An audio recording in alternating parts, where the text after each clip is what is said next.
ওমা, হ্যাঁ বাঁধাকপি কাটলে, ধনেপাতা কাটলে কি করবে? আরে বাঁধাকপি কাটলাম, ধনেপাতা কাটলাম, ওই বাঁধাকপি আনছিল না, তা বললো কি মা একদিন পকোড়া বানাবো, তো একটু ঠান্ডা ঠান্ডা পড়েছে, তার জন্য বাঁধাকপি কুটে নিয়ে এসেছি, আবার ধনেপাতাও কুচিয়ে নিয়ে এসেছি। তো দেখাও রেডি করে রেখেছি, দেখ দেখ ধনেপাতা বাঁধাকপি কেটে রেডি করে রেখেছি ধুয়ে, আর এই যে কুচানো লঙ্কা কুচি কুচি, হলুদ নুন আর বেসন আর তেল লাগবে। তা দেখো, দেখা যাক আমি করি।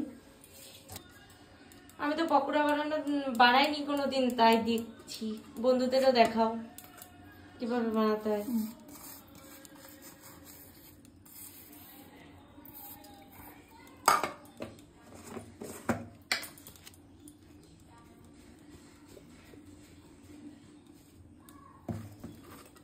কড়াইতে তেল দিয়ে দিয়েছো? হ্যাঁ দিয়েছি, গরম হয়ে গেছে তেল, এবার দেবো আমি।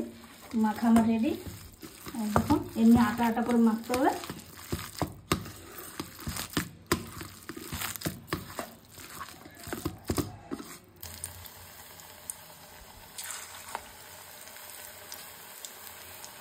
রেডি, এই দেখো লাল লাল হয়ে গেছে, একটা বাঁধাকপির সেন্ট বেরিয়েছে,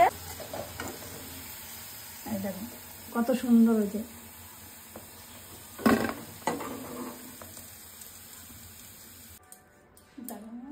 দেখো আমার পকোড়া রেডি।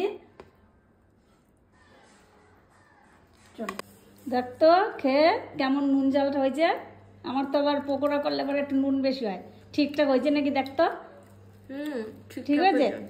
বৃষ্টি কেমন হয়েছে পকোড়া? দাদা কতদিন থেকে বলছে খাবো, পকোড়াটা বানাও না বানাও না, বাঁধাকপিটা এনেছি তো বানালাম। ঠিক আছে, জাল টাল